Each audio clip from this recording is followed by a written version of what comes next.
Good morning friends, welcome to Pharmacy with Priyanka.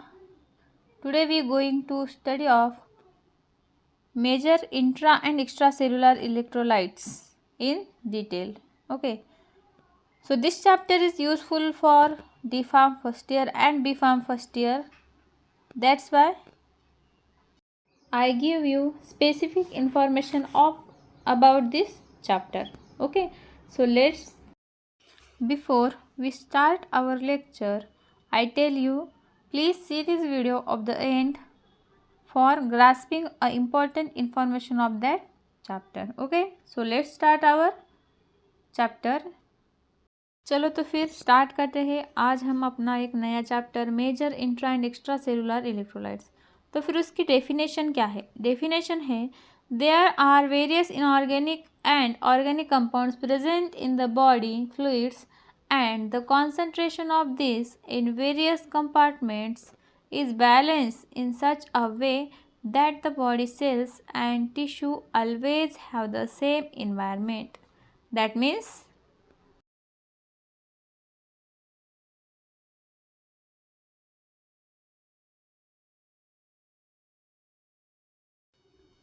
generally in the body the electrolyte concentration is maintained, but if a person undergoes surgery or remain ill for a long time, the body cannot maintain electrolyte balance.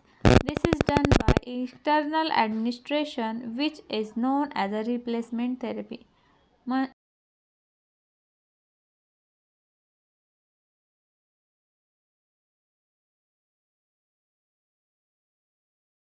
The fluid present inside the cell. Okay. For example, cytoplasm in that 45 to 50% body weight and 30 liter volume present in our body. Okay. Then second is interstitial fluid. What is mean by interstitial fluid? The fluid present between the cells. Two cells in that present fluid is called as the interstitial fluid. 12 to 15% of body weight and 10 liter volume of present the interstitial fluid in our body. Okay. Then third is a plasma. It is also called as vascular fluid. What is meant by plasma fluid or a vascular fluid? The fluid present within the blood vascular system. Blood vascular system में जो fluid present रहता है उसको plasma vascular fluid कहते हैं. Okay. Next 4 to 5% body weight and 3 to 5 liter volume present in our body. Okay, plasma vascular fluid कितना रहता है? 4 to 5% of body weight and 3 to 5 liter of volume. The second and third category are termed as okay plasma fluid and interstitial fluid को हम एक term बोलते हैं जो है कि extra cellular fluid. That means interstitial fluid and as well as plasma fluid. Okay.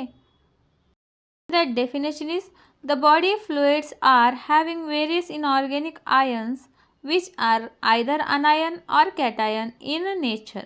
For example, anionic electrolytes includes bicarbonates, chlorides, sulphates and phosphate, and cationic electrolytes includes sodium, potassium, calcium and magnesium, etc. Okay. I give you concentration of important electrolytes, ions, in that sodium, potassium, calcium and magnesium. These are cations, and chloride, sulphate, bicarbonate and phosphate. These are anions. They are different concentrations in that extracellular electrolyte, intracellular electrolyte and also plasma range. Okay, so you see that. Then next, role of major physiological cations. In that we will study first electrolyte or cations. That's name is a sodium. What is meant by sodium? Sodium is the most abundant extracellular ions. Daily requirement is about 3 to 5 gram for a normal adult. Then the good food sources for sodium are table salt, milk, baking powder, meat and vegetables. Then the normally kidneys excretes the excess of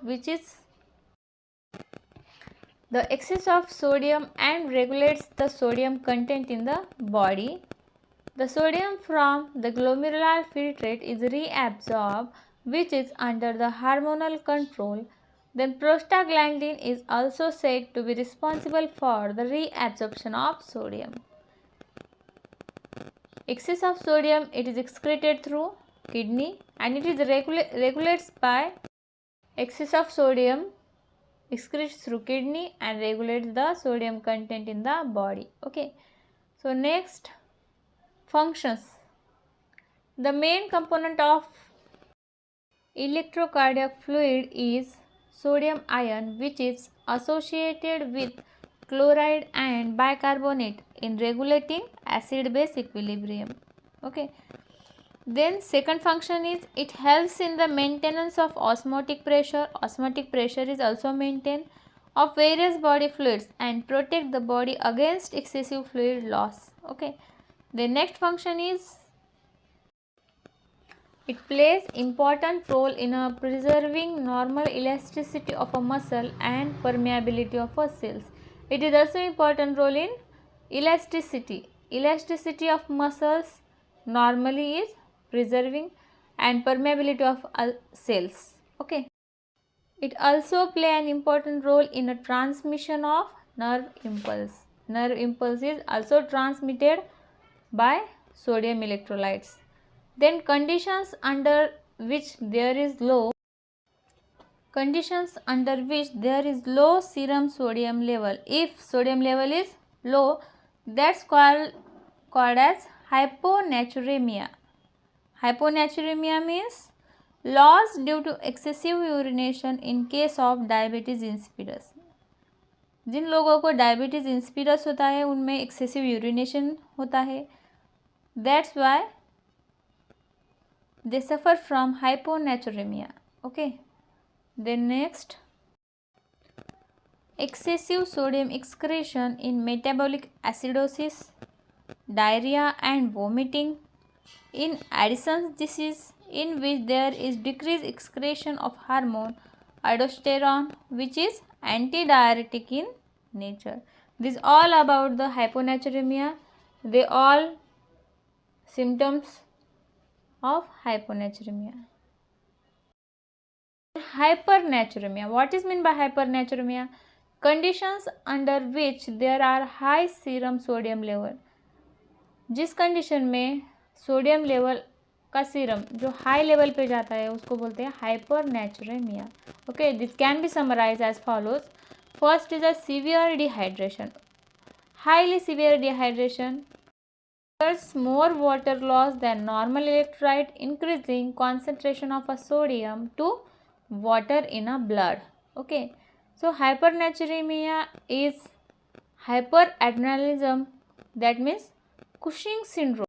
It involves an excess amount of cortisol that may develop as a result of tumor, genetic conditions, or as a side effect of certain medication, and patients may experience weight gain, thinning skin and excessive sweating.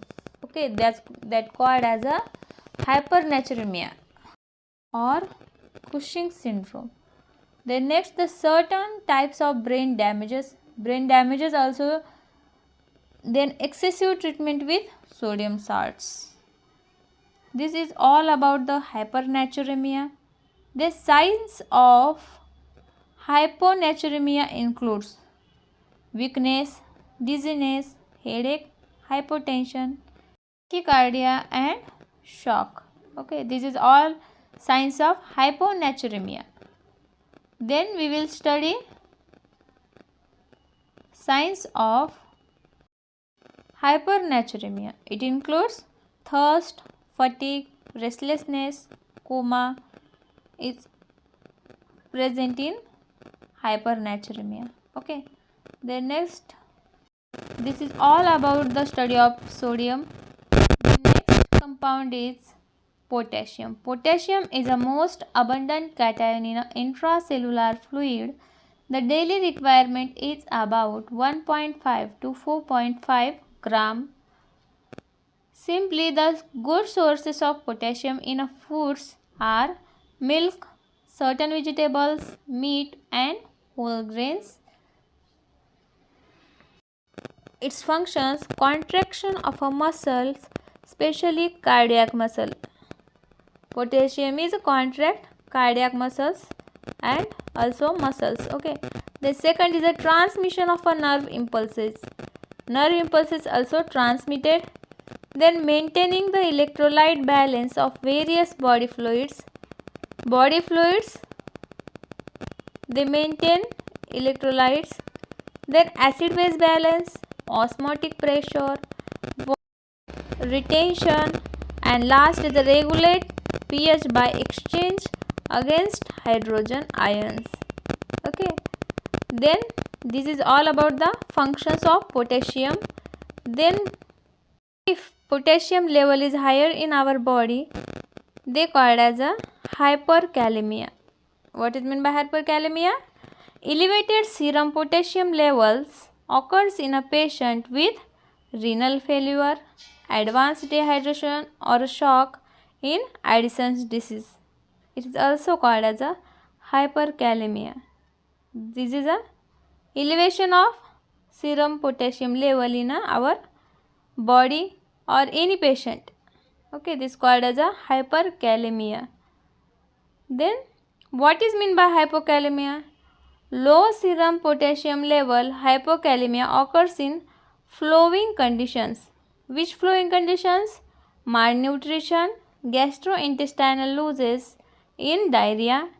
Then use of diuretics such as acetozolamide and chlorothiazide increases the excretion of potassium in urine. Then in case of heart diseases, the potassium content of myocardium is depleted.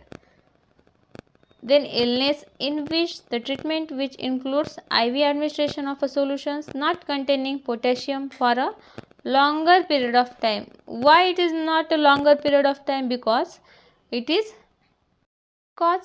is more chances to excessive urination of potassium. Okay.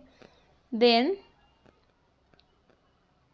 signs of hyperkalemia. What is the signs of hyperkalemia? It includes bradycardia, that means heart rate is slow, BP is low. Okay. Then poor heart sound is less. Then cardiac arrest means it is a heart attack or heart is a stop to heart. Okay. Then we study signs of hypokalemia. It includes anxiety, abdominal cramping, diarrhea, weakness and burning sensation of body. Okay. Abdominal cramping means to cramp produces in our stomach. This is called as a abdominal cramping. Okay. The next compound is a calcium. Calcium. The total calcium content in the body is about 22 gram per kg body weight and daily requirement is about 0.8 gram. Most of the calcium is found in bones and remaining is largely found in extracellular fluid. The main dietary sources of calcium is milk, cheese, green vegetables, eggs and some fish. Then calcium plays a vital role in the functioning of nerves and muscles. It also gets involved in coagulation of blood. Then low calcium level causes tetanic spasm or convulsions. Convulsions means sudden contractions of muscle and be abnormal. Okay. Then high calcium level causes disturbances in cardiac functions. The next electrolyte is a magnesium. We studied sodium, potassium and calcium. Next electrolyte is a magnesium. Magnesium is the second most intracellular electrolyte. It is a second intracellular electrolyte. Okay, its daily requirement is 350 mg.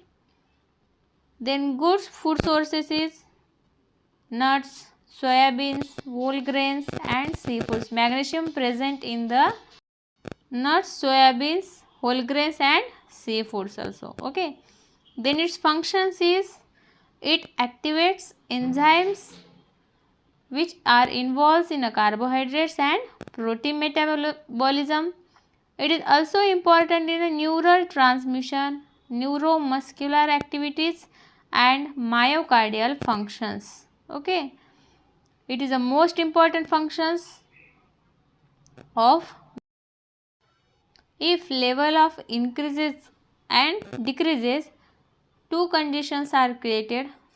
If magnesium is less, is called as a hypomagnesia, and if magnesium is high in our body, it is called as a hypermagnesia.